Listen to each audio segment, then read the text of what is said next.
Week 2 is only days away, and today I'm bringing you my top 30 and a little bit more running backs that you should be starting going into Week 2. If you started Alexander Madison, who was my sit of the week, I'm sorry. But if you somehow started DeAndre Swift in a desperation, congratulations. What an absolute crazy performance from Swift. No one was expecting that, and that's how exciting fantasy can be, because each and every week is going to be different. So let's get straight into my rankings. As you can see here, I have a little bit set up differently. I used to have tier 1, 2, 3, 4, but I want to set it up here of different categories. Okay, so I'll break it down as the video goes on. And obviously you can see CMC is my one-on-one coming into this week. He is going against the Los Angeles Rams, who surprisingly look decent, but it's Christian McCaffrey. He's getting a lot of work in the air. He was a top 3 running back this past week, and I can easily see that continuing coming into week 2.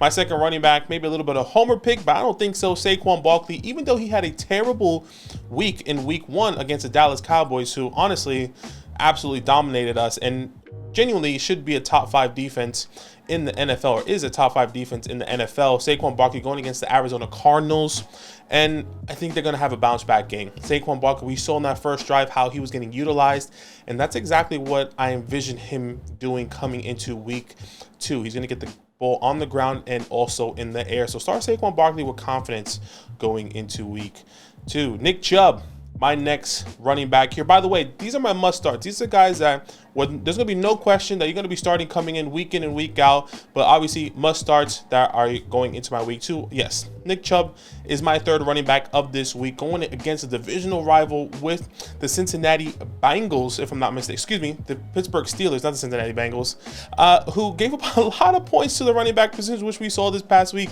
to Christian McCaffrey. I think that can easily be performed for Nick Chubb this week. And also Nick Chubb caught 4 targets out of the air, which I thought was pretty phenomenal, especially in that weather game. Going to my next running back of this week, Derrick Henry. Derrick Henry, I'm actually really excited. I don't know why I sighed. I think I was out of breath right there. But Derrick Henry going against the Los Angeles Chargers. This game should be another high-scoring game. At least I envision it. Derrick Henry is going to be pounding the ball. I know a lot of people are questioning his workload and snap count with Tajay Spears. But I think if you look at that matchup in that context, the Saints have a historically great run defense, and I think that's exactly what they wanted to do, is not pound the ball on the ground, but kind of beat them in the air. But they were trying something different week 1. Anything can happen. But Derrick Henry, you start him with confidence coming into week 2. Now, a question mark coming in is Austin Eckler. As I'm recording this video, he has not practiced. Maybe when this video's out, maybe he doesn't practice again for another day. But if he does practice, and there's a little bit of glimmer of hope at the end of the tunnel, right? When you think about it. But if he is playing, you're starting Austin Eckler without a doubt. I know you're asking about Joshua Kelly. Joshua Kelly will be in this video later on, so stay tuned if you are a Joshua Kelly owner. My next player, my next running back here is Tony Pollard, another guy that you must start here. Had also phenomenal game, a top 5 running back this past week, 14 carries, just over 70 yards on the ground. And once again, you have to think about that context. But who he's playing against are the Jets. The Jets, who have a great defense.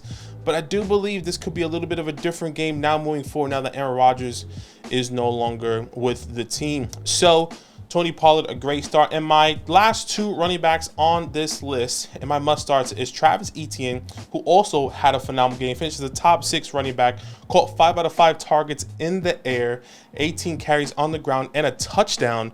He is going against the Kansas City Chiefs, who you expect to have a bounce back game, who you expect this game either. However way, I think you can see this game going back and forth, where Travis Etienne is going to get a lot of pass catching opportunities out of the air, and also a lot of touches on the ground. So stay tuned for that. I think this is going to be one of the highest scoring games coming into this week. And my last one here, the rookie Bijan Robinson finished as a top 7 running back this past week.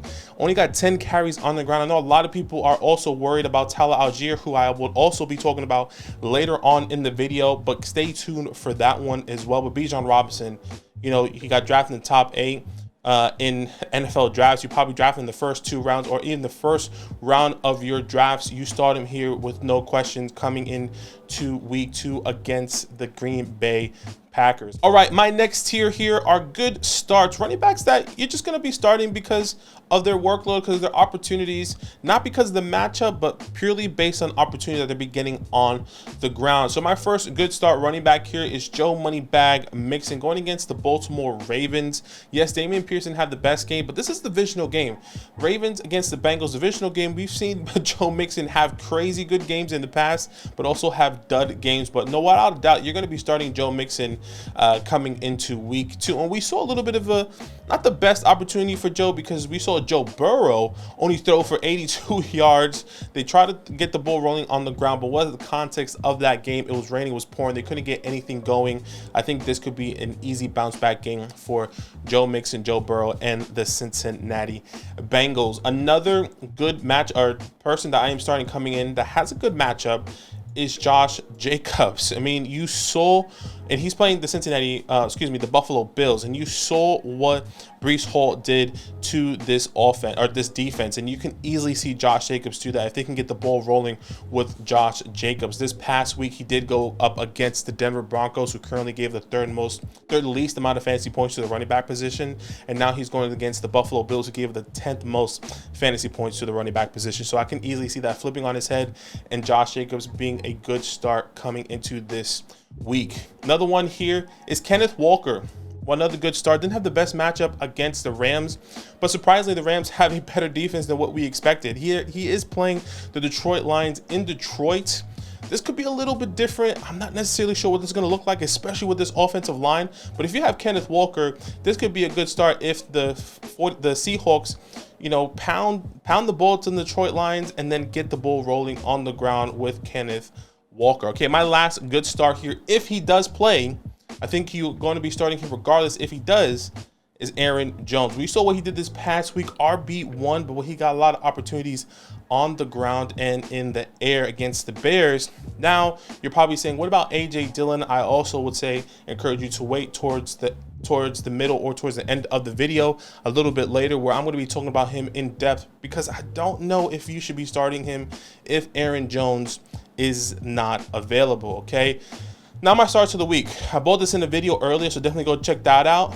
But these are all the guys I feel really confident in that have great matchups, that are going to have good opportunities coming into week 2 of the fantasy football season. And that is Ramondre Stevenson kicking us off in our next tier. Ramondre here going against the Miami Dolphins, who essentially give up a lot of points to the running back position, which we saw this past week with Austin Eckler. They give up the second most fantasy points to the running back position. Now, Ramondre Stevenson, who is the pass catching back, not only with Ramondre Stevenson, but also Ezekiel Elliott. I do believe if you have Zeke, he can also be a phenomenal start coming into this week. He's not a top 20 running back that I would encourage you to start, but I would say that if you do have other options, or you're really hindering in options, Ezekiel Elliott could be a good start coming into this week. Let's go with the Detroit Lions backfield. David Montgomery and Jahmyr Gibbs, also another team that's going to be going against a defense that struggled this past week. The Seattle Seahawks gave up the 8th most fantasy points to the running back position, and that was to Kyren Williams and Cam Akers. By the way, Cam Akers was extremely inefficient, so it really was just Kyren Williams, which is crazy to say. I really hope that changes, because I am a Cam Akers believer. But David Montgomery, what we saw in week 1 on the ground, and what we saw how great Jahmyr Gibbs also was in the air, with this better offensive line going against the Seattle Seahawks, I can easily see them being, both of them finishing as a top 10, top 12 running back coming into week 2. So both of these guys are my starts of the week. My next guy here is Rachaad White.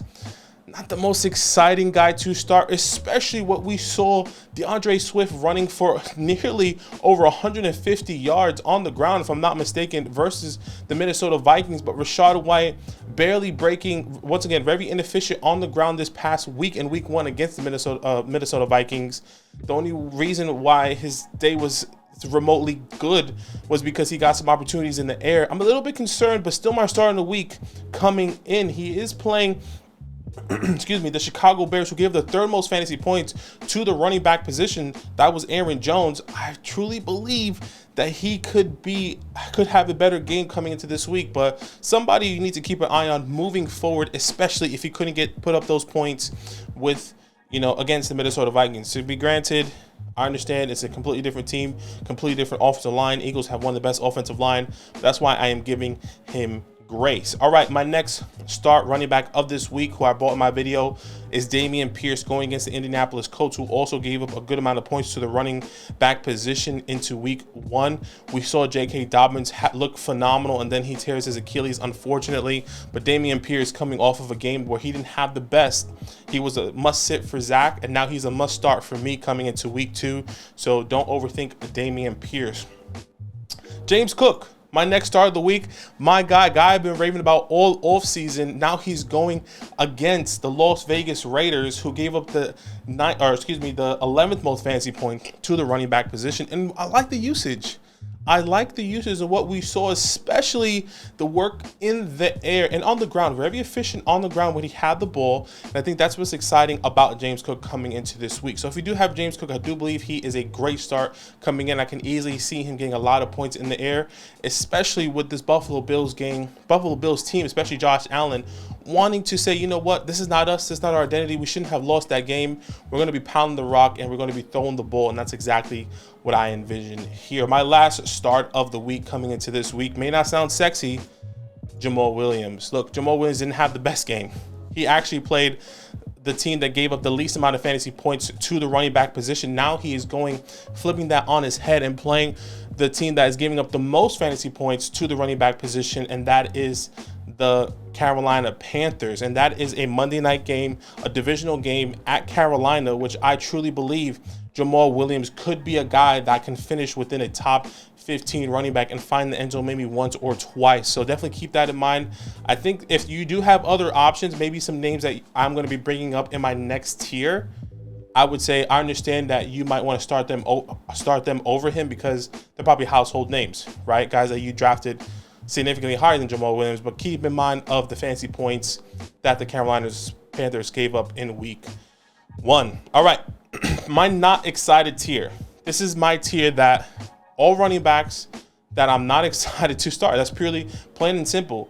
These are guys that may, once again, be household names, be players that I'm a little bit skeptical of. I'm a little bit saying, okay, maybe do I need to see it for one more week? But here are some players that I will still be starting, but not excited to start. Najee Harris. I know a lot of people are saying, oh, Najee Harris, he's going against the Cleveland Browns. This is a tough matchup at home, to be completely honest with you.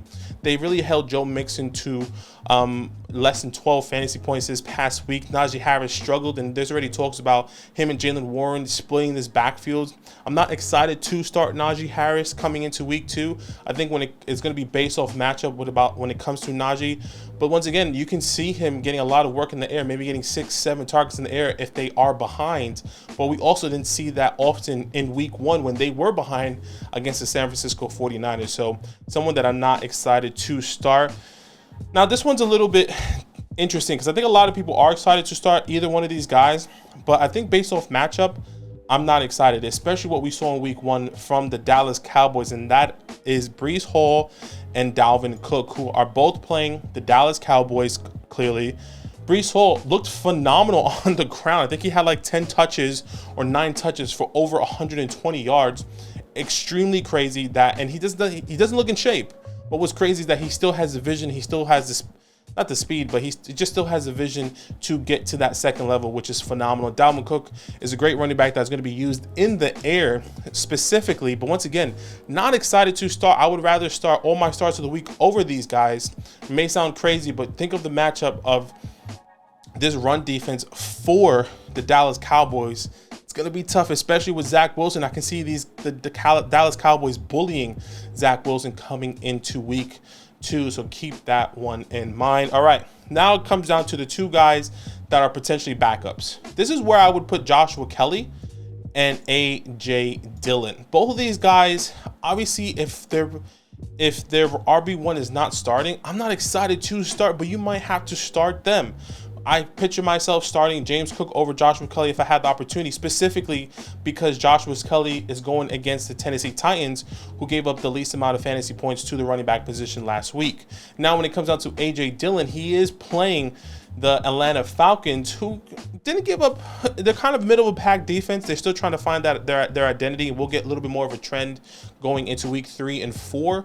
But at this very moment, I think this could be somewhat of a trap play. I don't necessarily see AJ Dillon getting the full workload on the ground. I do believe this could be a 60-40 with their backup from AJ Dillon. Maybe they bring up somebody from the practice squad, or maybe they just result in throwing the ball a little bit more coming into week 2. But I think I don't want to be starting AJ Dillon coming into week 2. I'm not excited. I understand if you have to, but once again, not excited. My next guy is Gus the Bus Edwards. J.K. Dobbins no longer with the team. Obviously, this is something and someone that I think could find himself in the end zone without a doubt with the Cincinnati Bengals. But once again, all depends on this team. All depends on the game script. If I had a James Cook, Dameon Pierce, Rashad White, Jamal Williams, just based off their matchup, I would rather start all those guys over Gus Edwards. So keep that one in mind as well. And my last not excited player that I'm going to be starting, or once again, not starting, but if I had to, I will, is Khalil Herbert, who is going against the Tampa Bay Buccaneers. The Bucs look better than what we all expected. Okay, the only reason Alexander Mattison had somewhat of a decent game was because he found the end zone that was at the 1 yard line. We saw what the Philadelphia Eagles did to Alexander Mattison. He looked like he's struggling. Alexander Mattison is somebody that was trying to avoid. Now Khalil Herbert in this offense, I think, could have a better game than what Mattison did, but I think that all is also dependent on Justin Fields and if he does get a touchdown. So not excited to start Khalil Herbert. Now, our last 2 tiers here, these are tough matchup players that, look, I understand if you have him, these are tough matchups and you don't have any other opportunity. You don't have any other players. Maybe you didn't get Gus Edwards off the waiver wires. Maybe you didn't get Roscoe off the waiver wires. Maybe you didn't get Kelly or AJ Dillon off the waiver wires, whatever the case may be. These are the guys that have tough matchups that you're probably going to start. Okay, Miles Sanders against the New Orleans Saints. Okay, New Orleans Saints historically, once again, have a great run defense, and I don't envision Miles Sanders having the best game here. It is a divisional game. We'll wait and see what that looks like. But if you have Miles Sanders, I understand why you're starting him. But I do believe it's a tough matchup, and I want to find anyone, even in my not excited list, that I would rather start over these guys. My next one here, James Conner. James Conner going against my beloved New York Football Giants. The Giants coming in had a top 10 defense projected by everyone in the league, right? Everyone in beat writers, social media. I think that's still there. We just had a bad week 1. I think a lot of people are leaning on that right now. And I think James Conner could be a trap. And I didn't like the way he was being utilized, especially with Josh Dobbs there. So I think James Conner has a tough matchup. Could also be a trap as well. My next guy, Javonte Williams, had a decent game. I like the way they were utilizing him. We're going against the Washington Commanders, who gave the fourth least amount of fantasy points to the running back position. The Commanders are a little bit sneaky, and Chase Young looked like he's going to be back for week 2.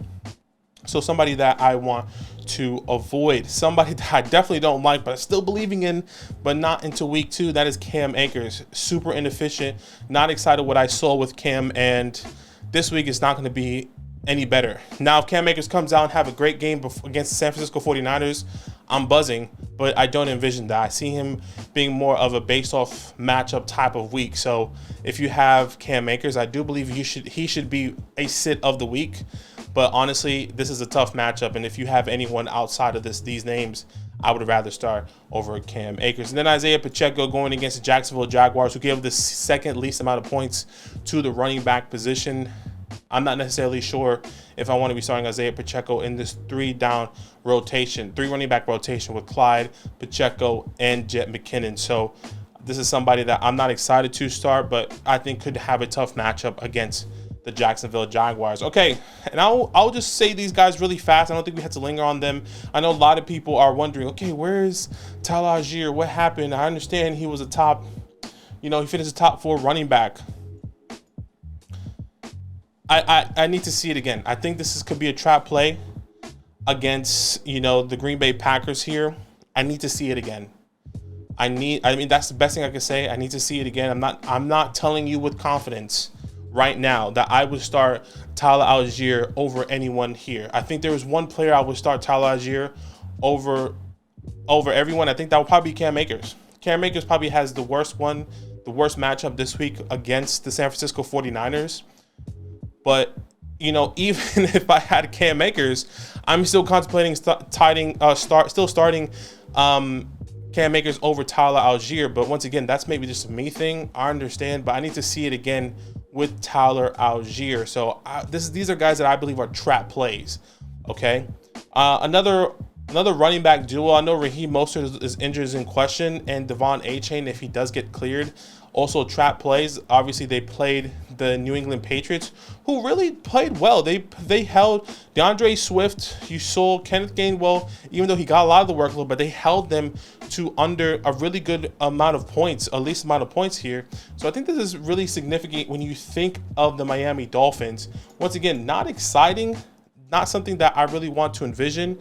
The New England Patriots, not something that I really want to start these running backs for the Miami Dolphins personally.